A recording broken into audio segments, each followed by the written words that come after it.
नमः। नमः ॐ विष्णुपादाय श्रीगौरप्रियमूर्तये श्रीमते भक्तिवल्लभा तीर्थगोस्वामिने नमः। नमः ॐ विष्णुपादाय रूपानुगप्रियाय च श्रीमते भक्तिदैत माधव स्वामिनामिने। जय पतित पावन परम करुणामय परम आराध्यतम श्रील गुरुदेव नित्य लीला प्रविष्टो विष्णुपाद परमहंस परिव्राजकाचार्य अष्टोत्तर शतश्री श्रीमद श्रील भक्ति वल्लभ तीर्थ गोस्वामी महाराज जी के अभय चरण में असंख्य कोटि साष्टांग दंडवत प्रणाम करते हुए उनकी अहेतु की कृपा प्रार्थना करता हूँ।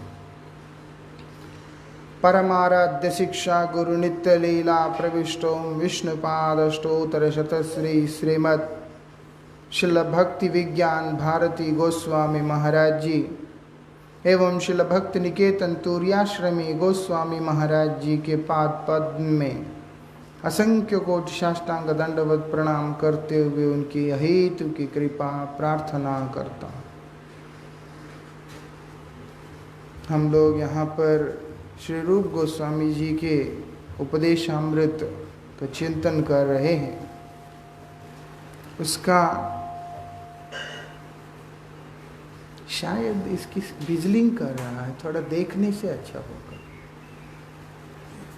शायद कम सुनाई दे रहा है।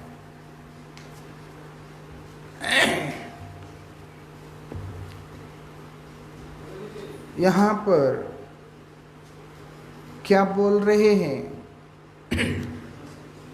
भक्ति के जो अनुकूल संकल्प है उसके बारे में यहाँ पर रूप गोस्वामी जी बतला रहे हैं। इससे पूर्व हम लोगों ने श्रवण किया भक्ति के पथ पे जो 6 प्रकार के वेग क्या होता है और उसके बाद 6 प्रकार के दोष क्या होता है। जब तक व्यक्ति वेगों को दमन नहीं करता, दोषों को जब तक सुधारता नहीं है, शुद्ध नहीं करता, तब तक वो आगे नहीं बढ़ पाता है।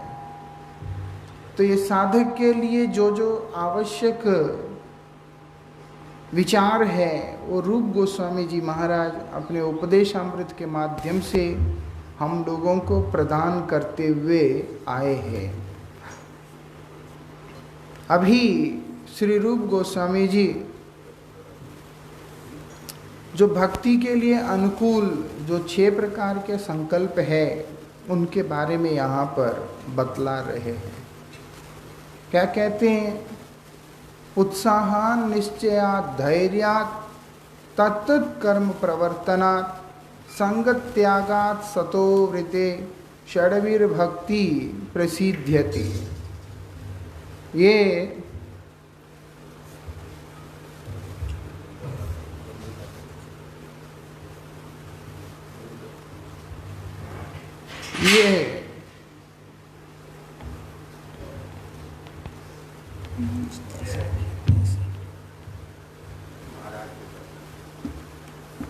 यहाँ पर इस चीज को बतला रहे हैं कि अनुकूल का भक्ति के अनुकूल का संकल्प ग्रहण करना।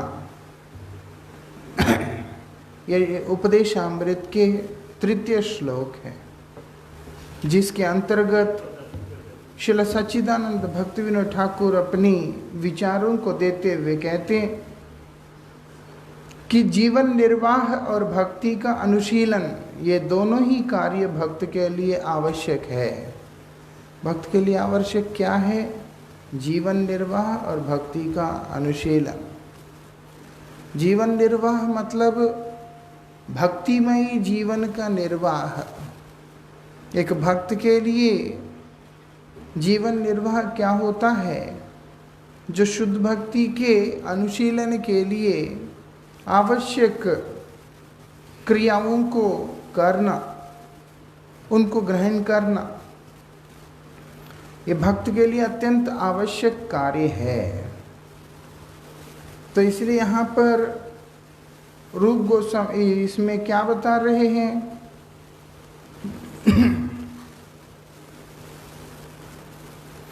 इसके अंदर जो भक्तिमय जीवन को निर्वाह किस प्रकार से किया जाए वो भी बताया, और भक्ति का अनुशीलन किस प्रकार से किया जाए वो भी यहाँ पर बतलाया गया है।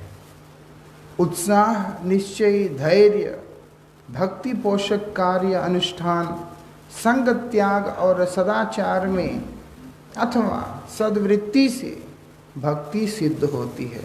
भक्ति को सिद्ध करने का जो उपाय क्या है, जो तरीका क्या है, ये 6 प्रकार के चीज़ों को ग्रहण करना, इनका स्वीकार करना, इनको पालन करना।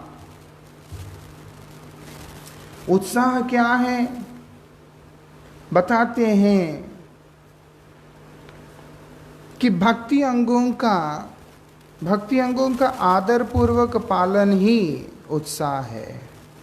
उत्साह जो भक्ति अंगों को पालन करने की जो एक चेष्टा, एक इच्छा, वही उत्साह है। भक्ति के अनुष्ठान में उत्सुकता को उत्साह कहते हैं। उत्साह के अभाव में उदासीनता, भक्ति का लोप हो जाता है। उदासीनता और विशेषता, बड़ी विडंबना इस बात का है कि वस्तु जब सहज होता है कि उसके प्रति उदासीनता का भाव आ जाता है। जो रेर होता है, जो सहज नहीं होता, दुर्लभ होता है, उसके प्रति उदासीनता का भाव नहीं आता कभी भी। लेकिन जब वस्तु सुलभ होता है तो उसके प्रति उदासीनता का भाव आ जाता है। तो इसीलिए यहाँ पर जैसे होता है, नया नया जब भजन के मार्ग में आते हैं, नया नया भजन के मार्ग में आते हैं, उस समय सत्संग, हरि कथा, हरि नाम, साधु सेवा, इनमें बड़ा उत्साह आता है, क्योंकि वो एक दुर्लभ सा दिखाई देता है कि बहुत जन्म भटकने के बाद या इस संसार के अंदर कई विपरीत परिस्थितियों का सामना करने के बाद भगवान की कृपा से भक्ति की तरफ उन्मुख होने का, भक्ति मार्ग में प्रवेश करने का अवसर प्राप्त हुआ है, यह दिखाई देता है। तो एक अलग तरह का उत्साह होता है। जब वही जीवन का हिस्सा बनता है तो उदासीनता भी दिखाई देता है। यही बदजीव का लक्षण होता है। तो इसलिए यहाँ पर बताया कि उत्साह बहुत ज़्यादा ज़रूरी है। किसमें? भक्ति अनुष्ठान में। आलस्य का जहाँ पर प्राबल्यता आता है, वहाँ उत्साह का लोप होता ही होता है। जितना व्यक्ति में आलस्य बढ़ता है उतना ही उसमें एक उत्साह का लोप आ जाता है। इसीलिए हमेशा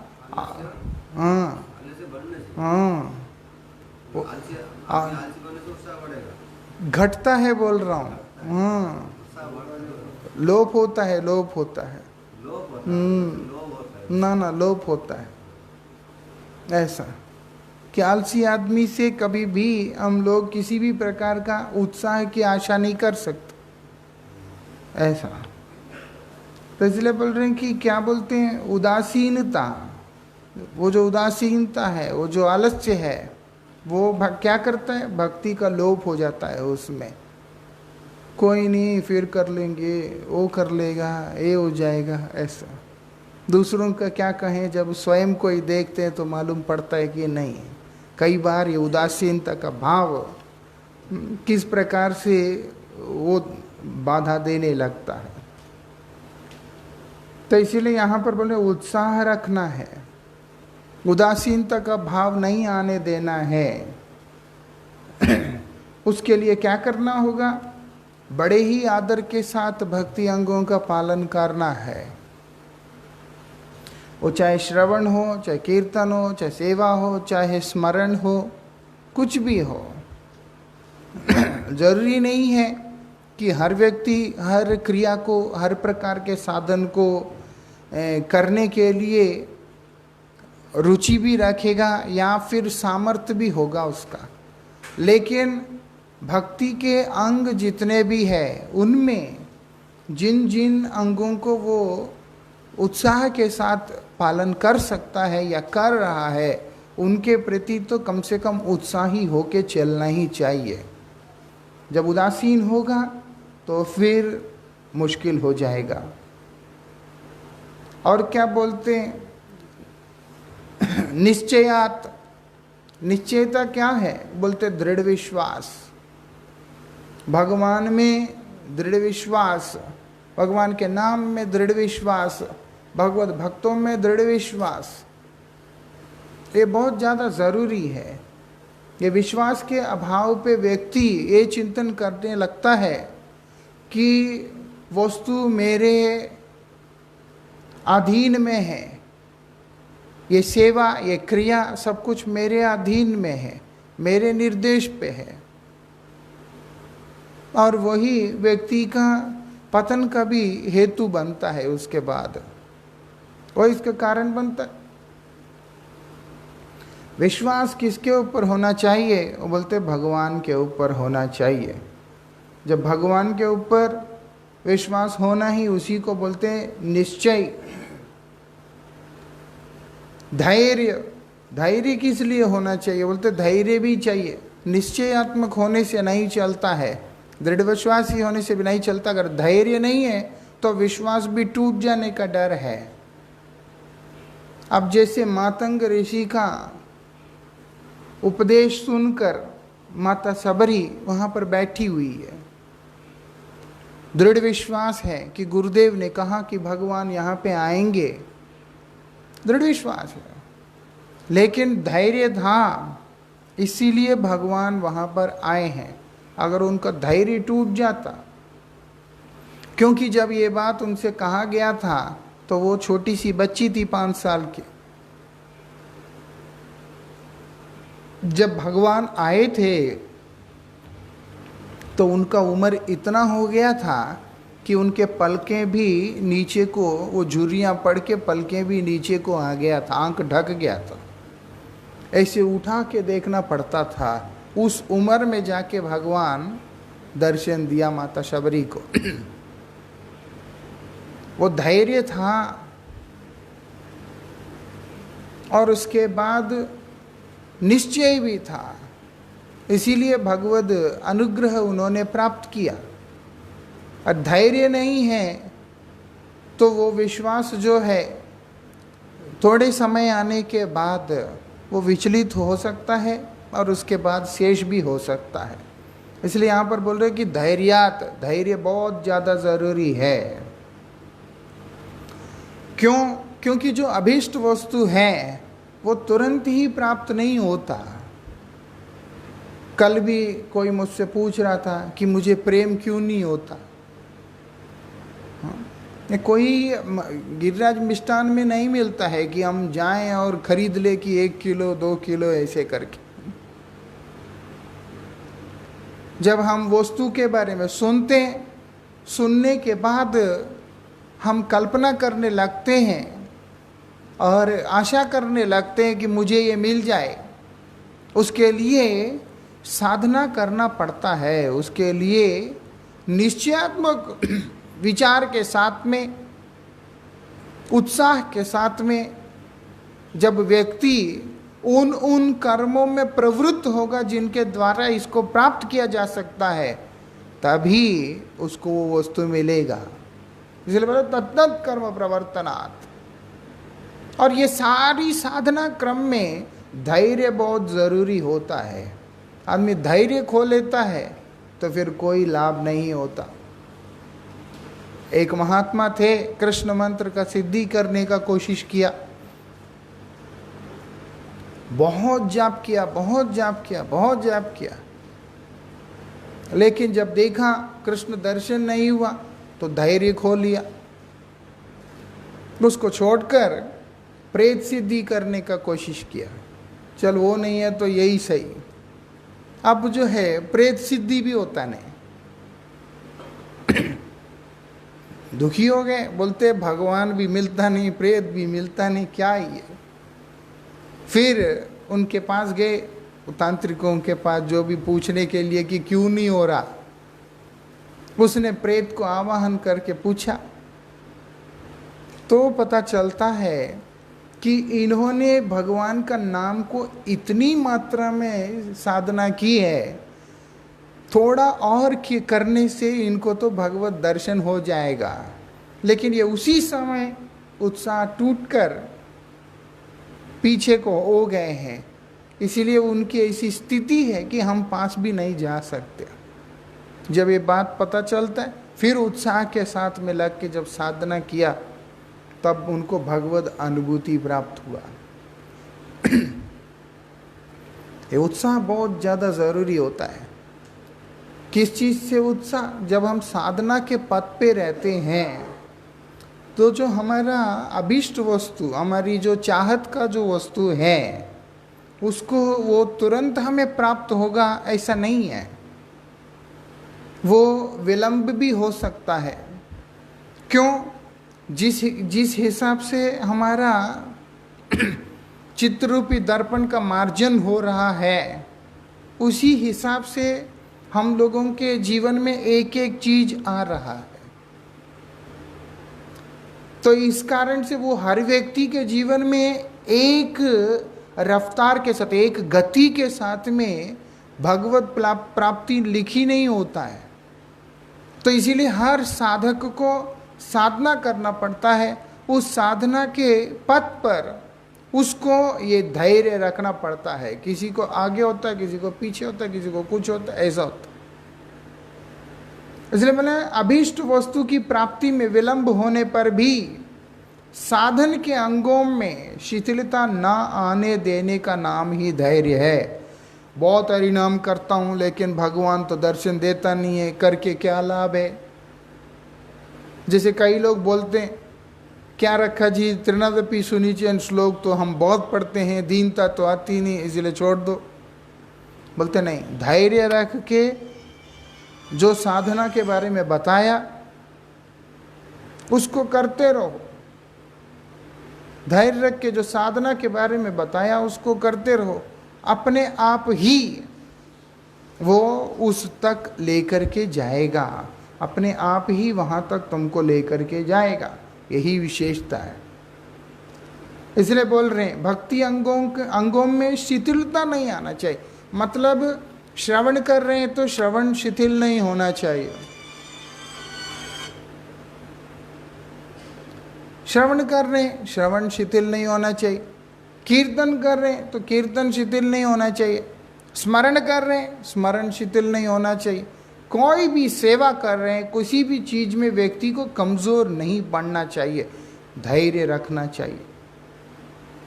और क्या बोलते हैं, भक्ति पोषक कर्म, मतलब तत्त कर्म प्रवर्तनात्। वो तत्त कर्म क्या होता है? भक्ति पोषक कर्म ही तत्त कर्म के अंतर्गत आता है, उसी को बोलते हैं। उसके अंदर भी दो विचार है, एक कौन से ग्रहण करनी है, कौन से परित्याग करना है। किस प्रकार के कर्मों को ग्रहण करना है, किस प्रकार के कर्मों को परित्याग करना है। श्रवण, कीर्तन, स्मरण इत्यादि जितने भी हैं, ये सारे जो कर्म है इनको हमें ग्रहण करना होता है। जो भक्ति के अनुकूल कर्म है, श्रवण भक्ति के अनुकूल कर्म है, कीर्तन, स्मरण, वंदन इत्यादि जितने भी है उनको ग्रहण करना पड़ता है। और क्या अनुकूल कर्म हमें करना पड़ता है? वो बोलते हैं जो कृष्ण प्राप्ति के लिए जो कुछ भी बाधा के रूप में हमारे सामने खड़ा होता है, मतलब भोग इत्यादि, उनका परित्याग करना भी तत्त कर्म के अंतर्गत ही आता है। क्योंकि वहां पर भोग त्याग जो है, जैसे शरीर के लिए नहीं है, मोक्ष के लिए नहीं है, भुक्ति और मुक्ति के लिए नहीं है, भक्ति के लिए। जैसे डॉक्टर ने कह दिया तुमको प्याज नहीं खाना, शराब नहीं पीना, ये सब नहीं करना, छोड़ दिया उसने। किस लिए छोड़ा? वो भगवान के लिए नहीं छोड़ा, उसने छोड़ा अपने शरीर को ठीक रखने के लिए, अपने ही भोग के लिए छोड़ा कि मैं स्वस्थ रहूँगा, अच्छा रहूँगा तो और मैं भोग कर सकूँगा, जीवित रह सकूँगा। तो इसलिए यहाँ पर बताया वो नहीं, श्री कृष्ण के प्राप्ति के लिए जो अनुकूल है, उस पथ पे चलने वाला जो साधक, वो अपने सुख भोगों का परित्याग जो करता है और श्रवण कीर्तन आदि नियमों को ग्रहण करता है, उसी को बोलते हैं भक्ति पोषक कर्म है। ये व्यक्ति जो भोग को त्याग करता है, उसका वो त्याग भक्ति का पोषक है, ना कि उसको भुक्ति या मुक्ति प्रदान करने वाला साधन है।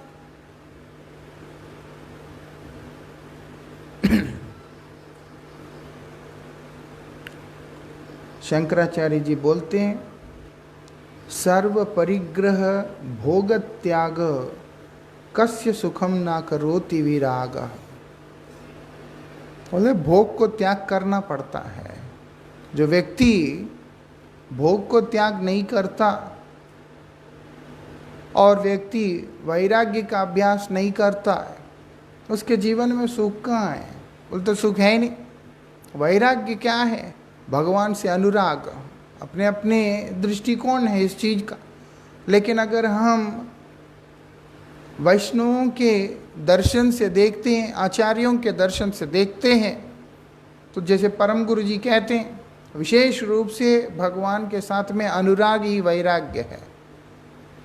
तो इसीलिए कस्य सुखम न करोति विराग, अगर हम लोग भगवान से अनुराग नहीं करते हैं तो हमारे जीवन में सुख का है। भोग को त्याग करते हुए भगवान से अनुराग करने का प्रयास करनी चाहिए। और भगवान से अनुराग करने के पथ पे जितने भी विघ्न रूपी भोग इत्यादि आते हैं, उन सबको त्याग करना चाहिए। वही तत्त कर्म प्रवर्तनात् है। और क्या बोलते हैं? संगत त्यागात्। संगत त्याग वो क्या है? अभक्त स्त्री और स्त्री संगी, इनका संग वो त्याग कर देना चाहिए। अभक्त मतलब कौन है? विषयी लोगों का संग। और जितने भी मायावादी और धर्मध्वजी जिनके बारे में हमने पूर्व में चर्चा किया, वो बोलते इन सब का संग त्याग करना होगा। इनमें से किसी का भी संगति में अगर हम लोग रहते हैं तो हमारा भजन नहीं हो सकता। इनका संग त्यागना मतलब अपने आप में भक्ति को जो पोषक जो साधन है उनकी तरफ उन्मुख होना। तो इसीलिए बोल रहे संगत त्यागात्, उनका संग त्याग कर देना चाहिए। सतोवृत्ति सद्वृत्ति क्या है? वो साधुओं ने जिस आचरण को लेकर जो जीवन व्यतीत किया, उस आचरण को ग्रहण करके अपने जीवन व्यतीत करना। उनके द्वारा जो आचरण दिखाया गया है, आदर्श दिखाया गया है उनका जो चरित्र में, उसी को ग्रहण करते हुए आचरण करना, उसी को बोलते हैं सतोवृत्ति सद्वृत्ति। गृह त्यागी भक्त भिक्षा या मधुकरी द्वारा तथा गृहस्थ भक्त वर्णाश्रम के अनुकूल वृत्तियों के द्वारा जीवन निर्वाह करेंगे, यही सद्वृत्ति है। इसलिए एक गृहस्थ व्यक्ति गृह त्यागी की तरह रहने का चेष्टा करेगा वो भी उतना उचित नहीं है, फिर भी थोड़ा बहुत चल जाएगा। लेकिन अगर गृह त्यागी व्यक्ति, त्यागी अगर गृहस्थ जैसा आचरण करने का कोशिश करेगा, अपने लिए अनर्थ ही आमंत्रण करेगा। उसके लिए अनर्थ के अलावा शेष में और कुछ हाथ नहीं लगता। इसलिए त्यागी को हमेशा त्यागी जैसा ही रहना चाहिए। अनावश्यक वस्तुओं में अपने नाक देना, इस तरह की चीज़ें उसको कभी भी नहीं करनी चाहिए। फालतू के कामों में जाना, झगड़े करना, झंझट करना, ये सब काम नहीं करनी चाहिए। जब व्यक्ति के अंदर ये अभिमान आता है अपने अधिकार का, व्यक्ति के अंदर जब ये चीज़ें घुस जाता है कि ये मेरा, वो तब वो अनर्थों को आवाहन करता है। जिस परंपरा से आए हुए आचार्य ये बता रहे कि होई वेन प्रभुर यत दास, मैं उनको भी नमन करता हूँ जो कि भविष्य में भगवान के दास बनेंगे। एक समय आने के बाद भगवान के दास बनेंगे। आज अभी नहीं है, प्रकाशित नहीं है वर्तमान समय के अंदर, उनका भी चरणों में वंदना करने वाली परंपरा होते हुए भी, लेकिन जब व्यक्ति उसमें घुस जाता है, राजनीति में और चीज़ों में, सामाजिक उत्थान में या अपनी प्रतिष्ठा में, फिर अपना जिंदगी को भ्रष्ट ही करता है। ऐसे बहुत सारे दृष्टांत देखने में आते हैं, बहुत सारे दृष्टांत देखने में आते हैं। कोई मायापुर से राधा कुंड भेजता है लोगों को पीटने के लिए, कोई किसी जगह से जो है वृंदावन में भेजता है किसी को पीटने के लिए। ऐसे ही निकृष्ट जीवन को जी रहे होते हैं और दुनिया को ठग रहे होते हैं, अपने आप को भी धोखा दे रहे होते हैं कि हम आचार्य हैं, साधु हैं, ऐसे ऐसे। मतलब कॉमन सेंस नाम का चीज जो है, एक कॉमन सेंस है। भजन तो दूर की बात है, एक आदमी जो 50-60 साल में आने के बाद स्वाभाविक रूप से शांत हो जाता है कि नहीं, मारपीट झगड़ा झंझट नहीं करना है, चुपचाप रहना है, अपना जिंदगी काटना है। लेकिन 73 साल 74 साल आने के बाद भी उनकी बुद्धि में इतनी सी चीज नहीं घुसता है और वो लोग जाकर के मारपीटें करते हैं।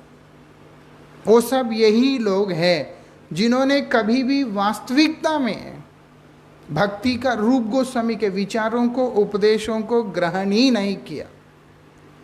बहुत जन्म तक अगर रहकर, बहुत साल तक रहकर ज्ञान अर्जन करने से क्या लाभ होगा?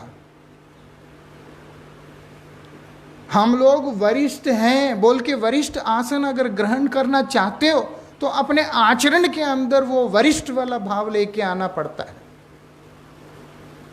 50 साल से मैंने गृह त्याग किया इसीलिए मैं बड़ा हूं, एक क्या होता है? What is this logic? इसीलिए बता दिया, जय भजे सही बड़ो, जो भजन करता है वही बड़ा है। कभी भी हमारे शास्त्रों ने व्यक्ति की सीनियरिटी को लेके, उसके ज्ञान को लेके, या उसके पर्सनैलिटी को लेके, या उसकी फॉलोइंग को लेकर के कभी भी बड़ा निर्णय नहीं किया शास्त्रों ने। वो व्यक्ति का निर्णय व्यक्तित्व के आधार पे किया। वो व्यक्तित्व क्या है? जय भजे, जो भजन करता है। ये भजन नहीं करने वालों का यही गति होता है, उसका सिर फोड़, इसका टांग तोड़, इधर कब्जा कर उधर कब्जा कर, बस यही रह जाता है फिर जीवन में।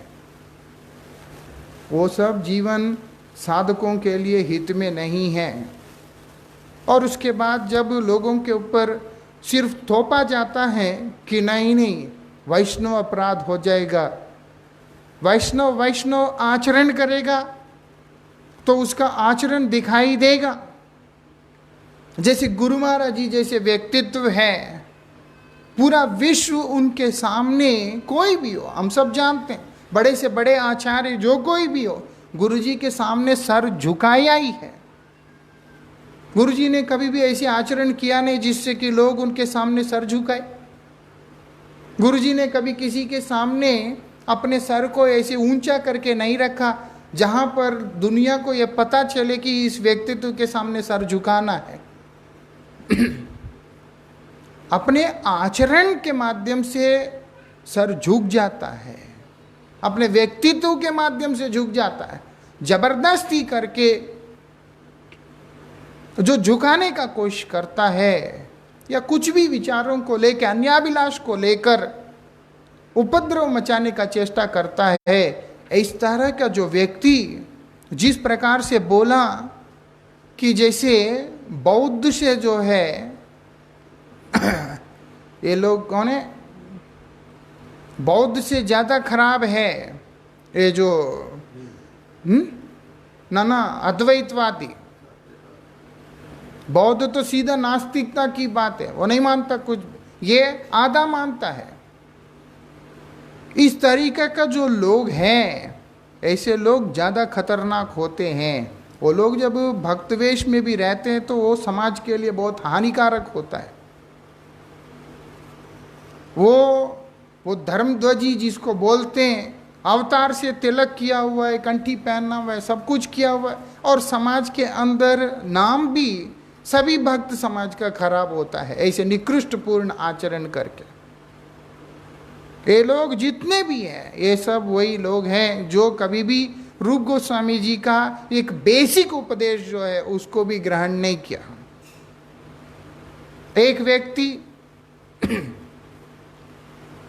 बड़ी सुंदर तरीका से राधा कृष्ण की लीलाओं का वर्णन करता है। एक स्वयं को एक महान व्यक्तित्व के रूप में प्रकाशित करने वाला व्यक्ति जब उन्हीं के ऊपर उन्हीं के सतीर्थों ने प्रश्न चिन्ह उठाया, उनसे सहन नहीं हुआ, लात मार मार के गुरुस्थान से उनको भगा दिया। तुम बात कर रहे हो उत्कृष्ट रस की, तुम बात कर रहे हो प्रेम की, राधा कृष्ण का प्रेम की, भगवत प्रेम की, महाप्रभु का प्रेम की अवदान की। और जब प्रैक्टिकल ग्राउंड पे आया, जब प्रैक्टिकल जगह पे आया, तो कहाँ तुम्हारा वो सब ज्ञान कहाँ चला गया? क्योंकि कभी भी हृदय से किसी भी वस्तु को ग्रहण किया ही नहीं है।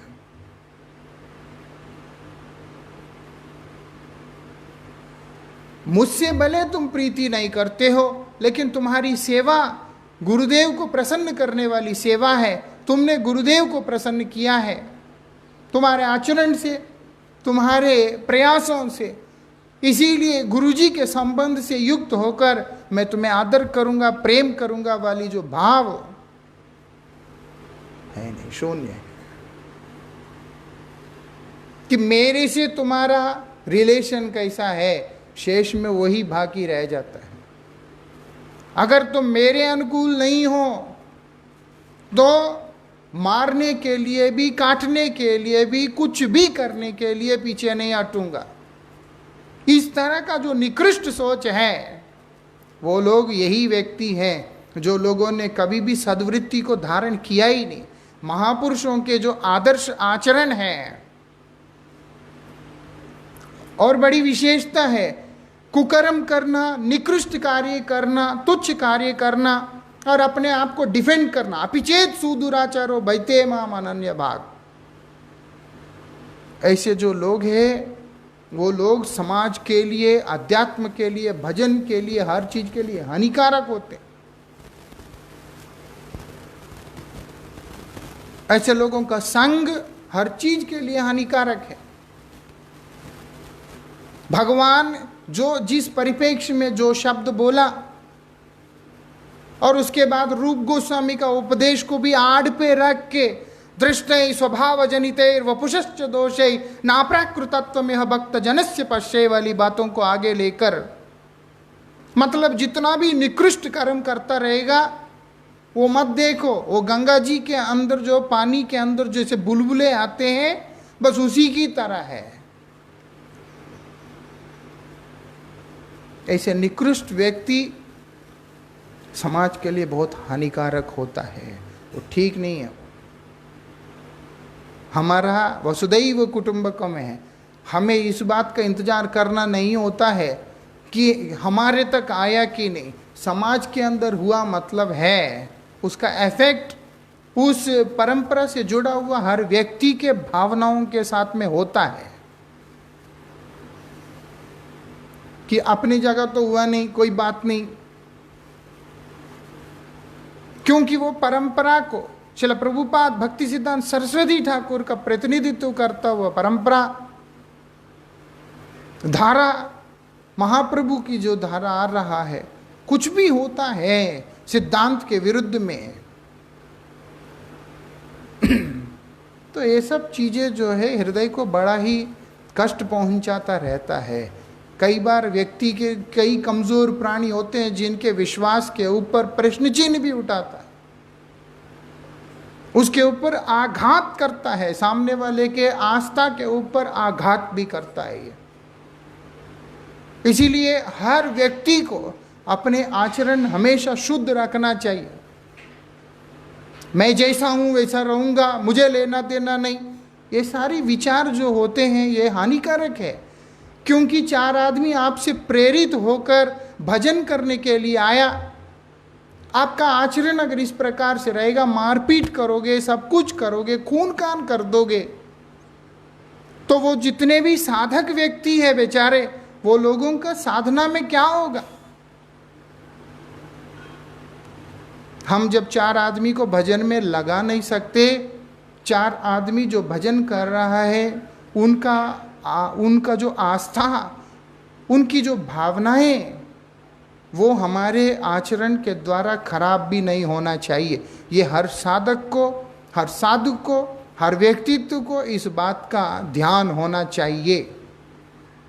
इसीलिए हम चाहे छोटे से साधक हो, चाहे हम बहुत बड़े साधक हैं, बहुत उच्च स्तर का साधक है या सिद्ध है, लेकिन हमारे आचरण हमेशा इस प्रकार से होना चाहिए जिससे कि हमारा भी मंगल हो और हमें देखकर किसी की भावनाओं पे चोट भी ना पहुंचे। ये मार काट, खून खराबा, ये सब क्या है। ऐसे निकृष्ट व्यक्ति, निकृष्ट जीवन, ये लोगों को किसी को भी परमार्थ में कोई अधिकार नहीं है। वास्तविकता में बाहर का आदमी को कॉमन सेंस होता है कि एक उम्र आने के बाद नहीं, अभी हमें अपनी एक डिसिप्लिन में रहना चाहिए करके, बचपन में जैसा भी है। 70 साल, 80 साल आने के बाद भी जो है वहाँ से यहाँ गुंडा भेजो, यहाँ से उधर पैसा दो, इधर थाने में दो, किसी को मार के पटरी में फेंको, किसी का सिर फोड़ दो, थोड़ी थोड़ी बातों के लिए। खैर वो हमारा विषय नहीं है। ये गृह त्यागी का बात जब आया तो ये बात स्मरण हुआ, जो कल ताजा घटना जो वृंदावन में हुआ, उस कारण से ऐसे साधुओं के ऊपर आक्रमण करना, ये कितनी दौर्भाग्यपूर्ण बात है कि कोई विधर्मी व्यक्ति आक्रमण करता है तो भी समझ में आता है। अपने ही समाज का व्यक्ति अपने ही समाज के व्यक्तियों के ऊपर आक्रमण करते हैं इस प्रकार से अधिकारों के लिए। त्यागी आदमी है, अगर नहीं तुम्हारे लिए अनुकूल है वहां पर तो कोई बात नहीं, जहां अनुकूलता वहां जाके भजन करो।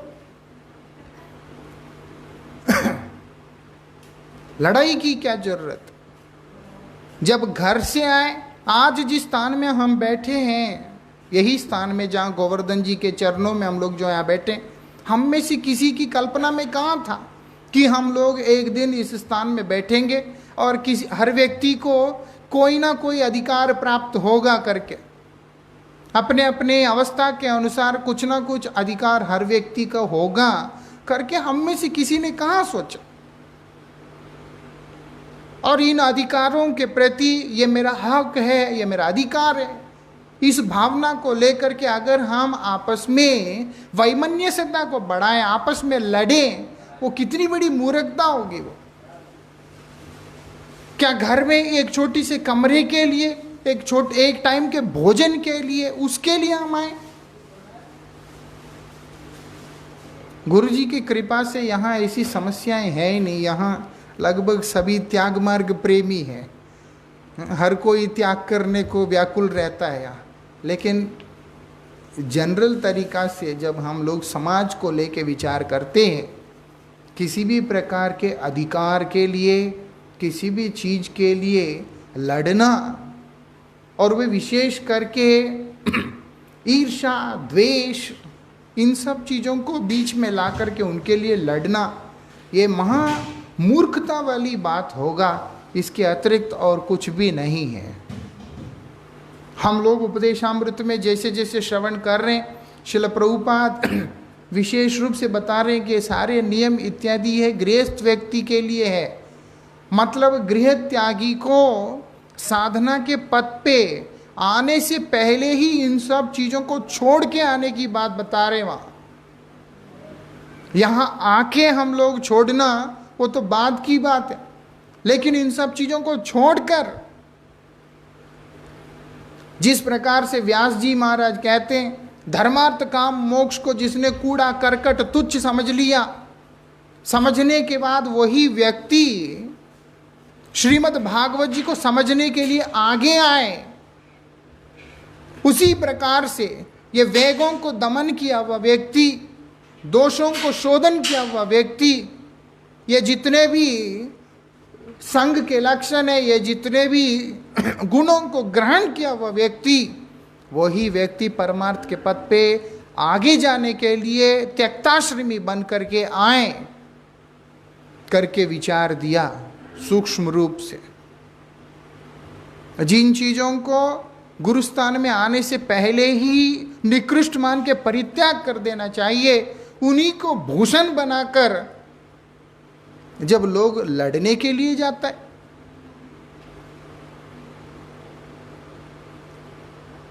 मारपीट साधु का गुण नहीं होता, लक्षण नहीं होता। शांत स्वभाव में रहना चाहिए साधु को हमेशा। कुछ भी हो जाए धैर्य नहीं खोना चाहिए, कुछ भी हो जाए निग्रह नहीं खोना चाहिए। जब मठ में आया तो शुरू में मेरा स्थिति भी बिल्कुल ठीक नहीं था, मुझे भी बहुत क्रोध था, बड़ा ही उपद्रव मचाया था, अच्छी तरह से मुझे याद है। लेकिन जीवन भर इसी प्रकार से रहना, तब तो उम्र भी मेरा 17 साल था जब मैं मठ में आया था। वो उम्र भी कम था, ज्ञान भी नहीं था, कॉमन सेंस भी नहीं था, कुछ भी नहीं था। तो थोड़ा सा रूड बिहेवियर था, गुस्से टाइप में था, सब था। वो उम्र में होता ही है, उस उम्र के अंदर कई बार होता है बच्चों में। लेकिन जब हम गुरुजी से कथा सुना, वैष्णवों से कथा सुना, उसके बाद भी अपने स्वभाव के अंदर सुधार नहीं ला सकते, तो फिर क्या मतलब है इन चीजों का। और ऊपर से हम आड़ ले लें, अपिचेत सुदुराचारो, और उसके बाद जो है दृष्टि स्वभाव जनिते वाले बातों को आड़ पे लेके अगर हम लोग अपने आप को डिफेंड करते हैं, I consider and condemn very badly कि ये बिल्कुल ठीक नहीं है। ये इसके आगे की चर्चा हम लोग कल करेंगे। प्रभुपाद जी की व्याख्या और उसकी विस्तृत चर्चा हम लोग आगे करेंगे। वांछा कल्पतरुभ्यश्च कृपा सिंधुभ्यश्च पतितानां पावनेभ्यो वैष्णवेभ्यो नमो नमः।